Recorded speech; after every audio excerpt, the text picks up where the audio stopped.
Alright, चलिए। देखिए, जब भी आप कोई वेबसाइट बनाते हैं वर्डप्रेस के ऊपर, तो सबसे पहले कुछ चीजें होती है जो हम शुरू में ही सबसे पहले सेट करते हैं। जैसे कि मान लीजिए जो वेबसाइट है उसको टाइटल आपने क्या देना है। दो चीजें होती हैं, एक होता है आपका वेबसाइट का टाइटल, एक होता है आपका पेज का टाइटल। पेज का टाइटल हम डिसाइड करते हैं पेज के नाम से। तो डेफिनेटली सी बात है। तो अभी आप देखिएगा जनरल सेटिंग में जब मैं आ रहा हूँ, देखिए ये सेटिंग्स का ऑप्शन है मेरे पास, इसके अंदर सबसे पहला ऑप्शन है जिसके ऊपर जनरल सेटिंग लिख के आ रहा है। मैं ये वेबसाइट ओपन कर लेता हूँ नेक्स्ट पेज, तो आप चेक भी कर पाओगे। मैंने इसको नए पेज पे खोल लिया। तो जैसे आप सबसे ऊपर देखिए, यहाँ पे एक फैब आइकन आ रहा है लेफ्ट साइड पे, ठीक है, इसको बोलते हैं फैब आइकन। उसके बाद राइट साइड पे लिख के आ रहा है ब्लॉग वेबसाइट। ये जो साइट का टाइटल होता है ये आप अपनी मर्जी से बदल सकते हो। जैसे जब भी कोई आप यूआरएल ओपन करते हो, उस साइटल टाइटल एक साइट का टाइटल होता है। जैसे यहाँ पे मैं एक वेबसाइट ओपन कर रहा हूँ एकम आईटी सॉल्यूशंस करके, तो आप देखिए इसका एक टाइटल आ रहा है ऊपर, आपको मैं दिखा भी देता हूँ, ये देखिए, best industrial training in Mohali Chandigarh, ठीक है। तो ये क्या है, साइट का टाइटल है। लेकिन जैसे मैं किसी दूसरे पेज पे जाऊंगा तो ये टाइटल चेंज हो जाएगा। जैसे जैसे मेरे डिजिटल मार्केटिंग कोर्स पे क्या देखिए, इसका टाइटल क्या होगा, चेंज हो गया, दिस इज पेज टाइटल। लेकिन हम बात करें साइट टाइटल की, मतलब जब आपका डॉट कॉम डॉट इन के साथ डोमेन होता है, तो आप उसको वेबसाइट का टाइटल यहाँ पे बोलते हो आप, ठीक है। तो चलिए यहाँ पे अब हम साइट का जो टाइटल है वो चेंज करते हैं। जैसे यहाँ पे मैं लिख देता हूँ ब्लॉग वेबसाइट की जगह पे मैं लिख देता हूँ best blogging site related to, मैं ऐसे कुछ भी डाल देता हूँ, related to tech, science, math, ऐसे एटसेट्रा। चलिए, ये मैंने यहाँ पे एंटर किया। और इसके बाद हम मैं क्या कर रहा हूँ, इसको यहाँ पे, इसको मैं यहाँ पे कर देता हूँ सेव। ठीक है, सबसे नीचे एक सेव का ऑप्शन आया, मैंने सेव किया यहाँ पे। जैसे ही मैं सेव करता हूँ तो आप देखिएगा इसके ऊपर जो ब्लॉग वेबसाइट आ रहा है लिख के, वो चेंज हो जाएगा। ये देखिए, ये आपका साइट का टाइटल होता है। जो पेज का टाइटल होता है वो ऑटोमेटिकली उठ जाता है, तो उसमें कोई प्रॉब्लम नहीं है। वो हम बाद में बदल भी सकते हैं, उसके हम बाद में डिस्कस करें कैसे बात कर रहे हैं। तो अभी हम कुछ सेटिंग्स हैं उनके बारे में पढ़ रहे हैं। तो यहाँ से आप अपनी पूरी वेबसाइट का टाइटल है उसको बदल सकते हो। अगर आप टाइटल के नीचे देखोगे तो एक टैग लाइन लिख के आता है। अभी देखिए कोई भी टैग लाइन यहाँ पे नहीं आ रही, देखिए ये देखिए साइट का टाइटल आपका यहाँ पे भी शो करता है। इसको यहां से कैसे हाइड करना है ये भी हम फ्यूचर में देख लेंगे, हो सकेगा तो मैं अभी आपको इसी वीडियो में बता दूंगा, बट अभी के लिए आप ये देखिए। उसके बाद टैग लाइन, जैसे टैग लाइन के लिए मैं यहाँ पे कुछ भी दे देता हूँ, लर्न एंड अर्न, मैंने ऐसे ही दे दिया, learn and earn with the blogging, मैंने ऐसे कुछ भी यहाँ पे दे दिया। ठीक है, चलिए, अब मैं इसको क्या करता हूँ, सेव करता हूँ। देखते हैं टैग लाइन आपको दिखाई देती है कि नहीं देती है। मैं इसको रिफ्रेश कर देता हूँ। ये देखिए, जो साइट का टाइटल होता है उसके नीचे देखेंगे आप कि आपको learn and earn with blogging वाली एक टैगलाइन क्या है वो दिखाई दे रही है। नॉर्मली हम यहाँ पे इसकी जगह पे लोगो लगा देते हैं अपना। जैसे मान लीजिए आपको बहुत सारी वेबसाइट्स दिखाई दोगी, देखिए देखिए इस पे भी क्या होगा, लोगो लगा होगा ये। तो हम क्या करते हैं, साइट टाइटल हम सिर्फ ऊपर दिखाते हैं, हेडर, ये जो हमारा हेड सेक्शन होता है ये ऊपर वाला, ये तो चलिए बॉडी सेक्शन हो गया हमारा। तो यहाँ पे हम देखिए, यहाँ पे टैगलाइन अगर आप यूज करना चाहो तो आप यूज कर सकते हो। अगर हम उसके नीचे चलते हैं, यहाँ पे आता है आपका वेबसाइट का यूआरएल, इसको चेंज करने की जरूरत नहीं है अभी, तो चलिए लोकल होस्ट आ रहा है। तो फ्यूचर में ये आपका वेबसाइट का यूआरएल यहाँ पे आ जाएगा। देन साइट का एड्रेस, इसको भी चेंज करने की जरूरत नहीं, ये भी आपका आगे रहते हैं। उसके बाद आता है एडमिनिस्ट्रेशन ईमेल एड्रेस। एडमिनिस्ट्रेशन मतलब जिस ईमेल को आप यूज करते हो इस अकाउंट के बैकअप के लिए, जैसे कभी पासवर्ड भूल गए आप, कुछ भी है, तो आप वो भी यहाँ से अपडेट कर सकते हो अगर आप करना चाहोगे। ठीक है, न्यू यूजर डिफॉल्ट रोल, आप इसको सब्सक्राइबर रखिए, ये ठीक है, कोई दिक्कत नहीं है। साइट की लैंग्वेज कैसी रखनी है आपने, तो आप यहाँ से बदल सकते हो। बहुत सारी लैंग्वेजेस है यहाँ पे, हिंदी, पंजाबी, इंग्लिश, जो भी आप लेना चाहोगे ले सकते हो। बट नॉर्मली हम यहाँ पे इंग्लिश रखेंगे ताकि डैशबोर्ड भी हमें अच्छे से समझ आ जाए। उसके बाद आता है टाइम जोन। टाइम जोन देखिए वो भी आप अपनी मर्जी से डिसाइड कर सकते हो। जैसे यहाँ पे यूटीसी आ रहा है, यूटीसी 9:30 आ रहा है, तो आप ये चेक कर सकते हो कि यूटीसी +0 है क्या है। चलिए मैं यहाँ पे डालता हूँ टाइम जोन यूटीसी +0, मैंने मान लीजिए डाल दिया। ये देखिए, तो ये हमें बता देगा कि ये किस किस एरिया का टाइम है। ये देखिए, the time zone using UTC sometime donated UTC +00 और by the zone Z reference to equivalent nautical time zone, ठीक है, which has been denoted by Z since 1950। तो ये इसने इसकी एक डेफिनेशन दे दी है यहाँ पे। ठीक है, तो यहाँ पे ये आपको डिसाइड करना है कि आप जीएमटी में आ रहे हो, पीएसटी में आ रहे हो, पीएसटी होता है पैसिफिक स्टैंडर्ड टाइम होता है, ठीक है। जीएमटी होता है आपका ग्लोबल करके कुछ इसकी फुल फॉर्म होती है, मैं चेक कर लेता हूँ यहाँ पे।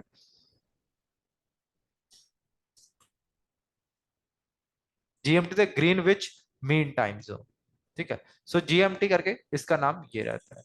सो सर यहाँ, हाँ जी। मुझे स्क्रीन बहुत लेट शो हो रही है। यार वो आपके पास अब नेट स्लो होगा ना। ओके। नेट स्लो होगा इस वजह से। चलिए कोई बात नहीं, वैसे मैंने वीडियो रिकॉर्ड कर दी है तो आप उस वीडियो को देख सकते हो बाद में, ठीक है। अभी आप इसके हिसाब से चलिए ताकि आपको पता चल जाए, ठीक। ठीक है। डेट का फॉर्मेट कैसे रखना है, वैसे भी मैं एक स्क्रीन पे जाके रुक रहा हूँ, वो तो मैंने वैसे ही गूगल खोल लिया था तो इस वजह से, ठीक है। डेट का फॉर्मेट आप चाहो तो इस तरीके से रख सकते हो जिसमें फरवरी 1924 होगा, जैसे ब्लॉगिंग वगैरह आप लिख रहे हो, ये देखिए ये आपका डेट का फॉर्मेट आ गया, ये देखिए क्या लिख के आ रहा है, फरवरी 1624, तो ऐसे ही आ रहा है। देखिए आप इसको बदल भी सकते हो, जैसे मैं ये वाला कर देता हूँ नंबर वाला, और इसको मैं सेव कर देता हूँ यहाँ पे। अभी मैंने ये सेकंड वाला ले लिया जिसमें क्या हो रहा है, ईयर पहले आ रहा है, फिर मंथ आ रहा है, फिर डेट आ रहा है। देखिए यहाँ पे अब ये फरवरी नहीं लिख के आएगा आपको, ये बदल जाएगा आपका, ये देखिए अभी 2024 फरवरी 16 होगा। तो फॉर्मेट आप अपनी मर्जी से कर सकते हो। चलिए ऐसे ही टाइम का होगा, जैसे यहाँ पे हमारा एक टाइम अभी तो शो नहीं कर रहा क्योंकि हमने वो ऑफ किया हुआ है, ठीक है। तो बट अगर टाइम का भी आप साथ में दिखाना चाहते हो तो वो टाइम भी आप यहाँ पे सेलेक्ट कर सकते हो जैसा भी आपको चाहिए होगा। ये देखिए बता भी रहा है नीचे किस तरीके का। चलिए इसको हम सेव कर देते हैं। सो ये सेटिंग्स आपकी कुछ जनरल के अंदर होती हैं। उसके बाद जो नेक्स्ट इसमें सेटिंग्स होती है जिसको हम बोलते हैं राइटिंग। राइटिंग थोड़ा सा एक अच्छी चीज है। राइटिंग मतलब आप कुछ राइट कर रहे हो, जैसे मान लीजिए अगर आप जो भी पोस्ट बनाते हो, हमने देखा था वो ऑटोमेटिकली किस में जा रही है, अनकैटेगराइज्ड में जाती है। जैसे हमने उस दिन दो कैटेगरी बनाना सीखा है, आप मेरी प्रीवियस वीडियो में देख सकते हो, ये लास्ट टाइम हमने किया हुआ है डिजिटल मार्केटिंग की और एसईओ की जो कैटेगरी हमने बनाई है। तो आप इसको डिफॉल्ट भी सेट कर सकते हो, अन कैटेगरी बाय डिफॉल्ट रहेगा, आप चाहो तो कुछ और भी सेलेक्ट कर सकते हो।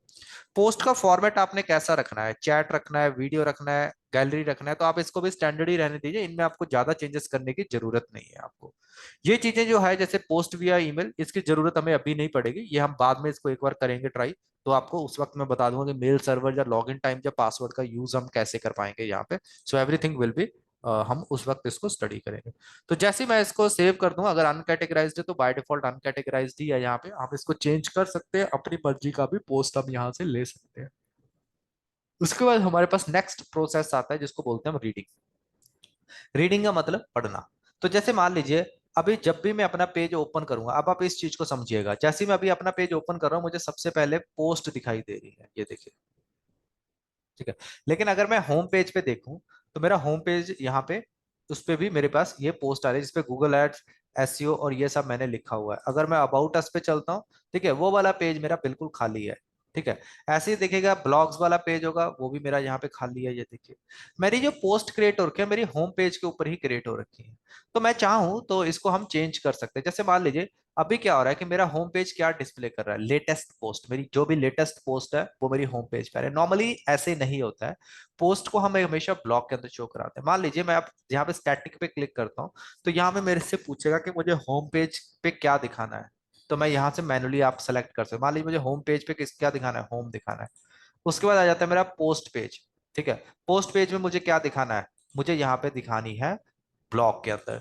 अब आप देखिएगा ये बिल्कुल ही इंटरफेस आपका बदल जाएगा, ठीक है। मैं इसको सेव करता हूँ और सेव करके जैसे ही यहाँ पे रिफ्रेश करता हूँ तो आप देखिएगा जो मेरा होम पेज है अब वो बिल्कुल खाली हो गया है, ये देखिए यहाँ पे। लेकिन जो मेरी पोस्टें हैं वो मेरी ब्लॉक के अंदर चली गई है। अभी स्क्रीन दिखाई दे रही है हिमांशु आपको? No sir. चलिए मैं ऐसा कर देता हूँ, एक और वीडियो रिकॉर्ड कर देता हूँ ना। किसी दिन आप क्लास लेट लगा के देखो 7:30 के आसपास, है नहीं ना, सर, 7:30 ही रख लो मेरी क्लास। है ना। क्योंकि इस तरीके से ना मैं पढ़ाऊंगा तो फिर यार मुझे पता है आप प्रैक्टिस नहीं कर पाओगे, क्योंकि जो चीज पहले देखी नहीं आपने दिक्कत हो जाएगी ना। 7:30 ही रख लो सर क्लास। चलो 7:30 रख लेते हैं फिर, है ना। अभी मैं ये वाला टॉपिक आपका कंप्लीट कर देता हूँ, ये इतना मतलब इंपॉर्टेंट नहीं है बट फिर भी अगर पता होगा तो आपके लिए आसान हो जाएगा, है ना। दो चार चीजें इसमें इंपॉर्टेंट है, जैसे मैंने साइट का टाइटल बताया। अभी जैसे मैं रीडिंग सेटिंग में आके होम पेज की सेटिंग कर रहा हूँ इसको, ठीक है। अभी बिल्कुल भी स्क्रीन नहीं आ रही है क्या आपके पास? नहीं, अब तो चल रही है, पहले बीच बीच में रुक जाती है। अच्छा अच्छा, चले वो जब चेंजेस हो रहा होगा तब वो रुक रही होगी, है ना।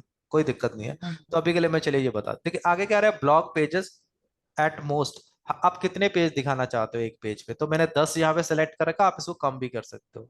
ठीक है। उसके बाद आता है syndication feeds show the most recent, ये बोल रहा है कि आपको ये भी एक तरीके से वही काम करेगा, क्या दिखाना है आपने, कितने पेजेस पोस्ट दिखानी है आपने। For each post in feed include, आप जो भी फीड आपके पास है, मतलब ये जो फीड, इनको हम फीड्स बोलते हैं, जैसे फेसबुक वगैरह इंस्टाग्राम पे होते हैं ये सब, आप क्या दिखाना चाहते हो, आप इसके अंदर फुल टेक्स्ट दिखाना चाहते हो कि एक्सर्ट दिखाना चाहते हो। एक्सर्ट का मतलब तो कुछ कम टेक्स्ट दिखाना, जैसे मान लीजिए मैंने एक्सर्ट पे कर दिया क्लिक, अब आप देखिएगा यहाँ पे देखते हैं थोड़े चेंजेस आएंगे। अभी मैंने सेव किया और यहाँ पे आके देखिए एक ऑप्शन आ गया है यहाँ पे, अभी मैं इसको रिफ्रेश करता हूँ, ये देखिएगा। नहीं, वैसे चेंजेस यहाँ पे कुछ दिखाई नहीं दिया। कभी मैं इसको फ्यूचर में बता दूंगा आपको, क्योंकि यहाँ पे नहीं तो रीड मोर करके कुछ आपको आ जाता है, बट रीड मोर इसमें पहले से ही आ रहा था यहाँ पे। तो मैं इसको फ्यूचर में आपको डिस्कस करता हूँ। एक्सर्ट का मतलब होता है कि अगर जगह कम होगी तो ये उस जगह पे रीड मोर वगैरह कुछ लिख के आपको दे देता है।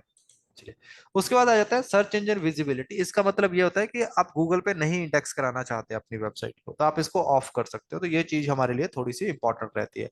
नॉर्मली जब हम लोकल होस्ट पे काम कर रहे हैं फिर तो कोई दिक्कत नहीं है, लेकिन अगर आप वेबसाइट के डोमेन पे काम कर रहे हैं तो फिर इसका थोड़ा सा हमें ध्यान रखना होता है। चलिए, अगला ऑप्शन है हमारे पास डिस्कशन का। अगर मैं डिस्कशन की बात करता हूँ, इस सेटिंग्स को आप ऐसे ही रहने दीजिए, इसमें आपको चेंज करने की जरूरत नहीं है। अगला ऑप्शन होता है मीडिया का, ये भी चेंज करने की जरूरत नहीं है। इसमें ये होता है कि अगर आप कोई मीडिया मतलब जो इमेजेस होगी आपकी, अगर आप कोई थंबनेल साइज ले रहे हो तो उसका स्टैंडर्ड साइज 150 रहेगा आपका। अगर उससे बड़ा होगा वो उसको क्रॉप कर देगा। मीडियम साइज में ये आपका मैक्सिमम विड्थ और मैक्सिमम हाइट आएगा 300 ऐसे। लार्ज साइज में ये आएगा, ये फिक्स्ड होगा आपका। अब अपलोड करोगे अगर ज्यादा बड़ा होगा तो ये क्रॉपिंग कर देता है आपकी। परमालिंक क्या होता है हिमांशु?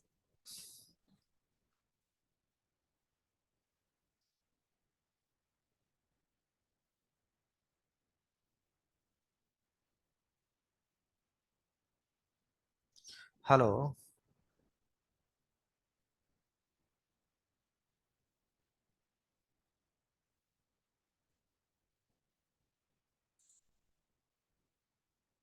चलिए, जो पमा लिंक होते हैं हिमांशु, वो होते हैं आपके जो स्लग होता है हमारा डॉट कॉम डॉट इन के बाद। जैसे यहाँ पे मैं वर्डप्रेस को एज अ डॉट कॉम मान सकता हूँ, जैसे यहाँ पे देखिए जो ब्लॉग क्या है, एक तरीके का परमा लिंक होता है, इसको हम स्लग भी बोलते हैं अपनी भाषा में। तो यहाँ पे अभी आप देखिएगा ये गलत तरीके से आ रहा है। इसमें क्या कैसे हो रहा है, एक डे आ रहा है और एक टाइम आ रहा है। इसको हम हमेशा पोस्ट नेम पे रखते हैं ताकि जो भी पोस्ट का नाम होगा वो परमा लिंक में आ जाता है। जैसे यहाँ पे मान लीजिए मैं सर्विसेज में अगर डिजिटल मार्केटिंग कोर्स पे क्लिक करता हूँ तो देखिए ये बिल्कुल सही आ रहा है। तो मैं इसको थोड़ा और सही कर देता हूँ, इसको पोस्ट नेम करके क्या कर देते हैं हम, ओके कर देते हैं। सो ये रहता है आपका। उसके बाद आपकी प्राइवेसी पॉलिसी होगी, जब हम पेज बनाएंगे प्राइवेसी पॉलिसी का, तो हम यहीं से क्या कर सकते हैं, पेज को क्रिएट कर सकते हैं। ठीक है? आज के लिए हम यही करते हैं, बाकी हम कल करते हैं। तो अभी के लिए हम इसी को क्लोज करते हैं।